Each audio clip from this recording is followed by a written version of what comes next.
All right, welcome back to WMAC now with your host Chuck Stevenson, coming at you with a special one championship announcement. So, since Stamp Fairtex is out of 167 on June 7th, Denice Zamboanga was left without an opponent.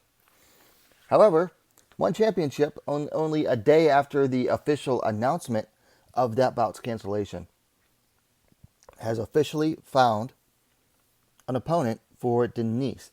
So Denice will be taking on Noelle Grandjean. Of course, 167 takes place on June 7th or 8th at the Impact Arena in Bangkok, Thailand, and this will be a one atom weight fight. So good on one for finding a replacement for Denice. Got to think, you know, if you're like me and you believe that one championship knew that Stamp was going to be out for a while, you probably got to imagine that they probably had somebody in mind for this. And it helps that Grandjean lives and trains in Thailand. Definitely helps. But this is an all right fight. You know, this is when you're looking for a short notice opponent. You got to find the best opponent that is willing to take the fight on short notice, and this is a good one. So, Tapology has not updated it yet because the announcement was only made within an hour or so before I started recording. So I had to write down all the stats. Looking at the stats, Denice comes in with a record of 10-2. Grandjean comes in with a record of 5-2. So Denice has double the wins that Grandjean has, but the same amount of losses. Now, Denice last fought in April of 2023 when she won a unanimous decision over Julie Meza-Barba at One Fight Night 9. Grandjean is coming off of a decision loss in May, or actually, earlier this month, to Chihiro Sawada at One Fight Night 22. And Grandjean has fought twice this year already. She fought once last year in August, and then twice this year. So in the time that since Denice had her last fight, Grandjean has fought 3 times. So she is definitely the fresher fighter coming into this. Looking at the age, Grandjean is 1 year elder, 28 to 27. Denice has the height advantage, 5 feet 2 inches, 158 centimeters to 5 foot even, 153 centimeters for Grandjean. And then she has the reach advantage as well, 65.7 inches, 167 centimeters to 61 inches, 155 centimeters for Grandjean. That's a big height to reach differential for Denice there. 167, that's centimeters to 158, 9 centimeter difference. So I don't have a whole lot to say about this fight. Instinct tells me that Denice should walk away with this.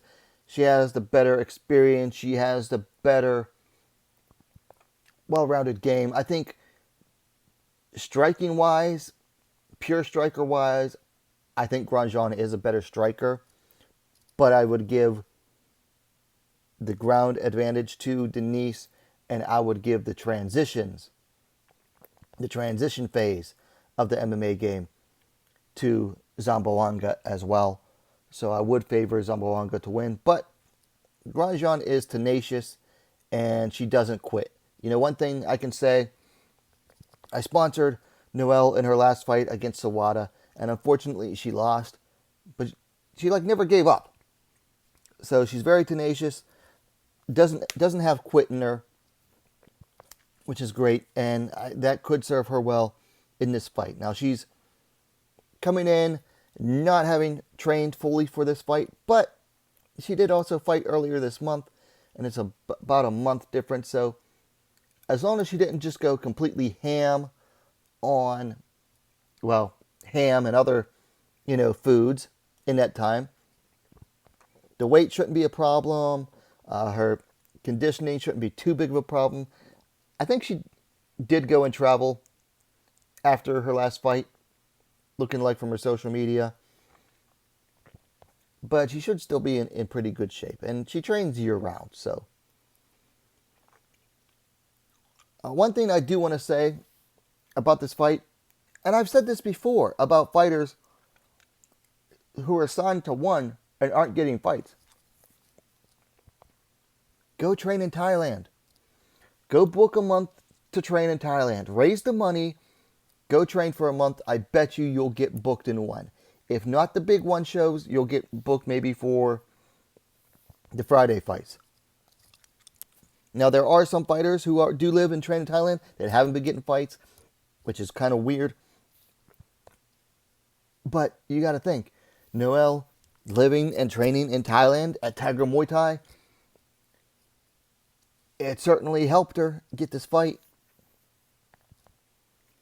because they didn't have to, go very far to find a fighter who was willing to step up on short notice and take this fight.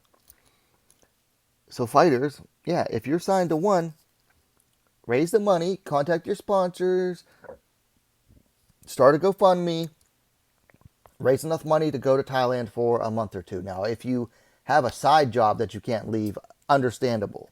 But if you're already fighting full time, get some money together, go to Thailand for a month or two. I think it's only like a few thousand will cover your costs for like several months. And you can go and do that. And you'll be there in case they need someone to fight. It won't, how do I say this? It can't hurt. Going and getting some good Muay Thai training in.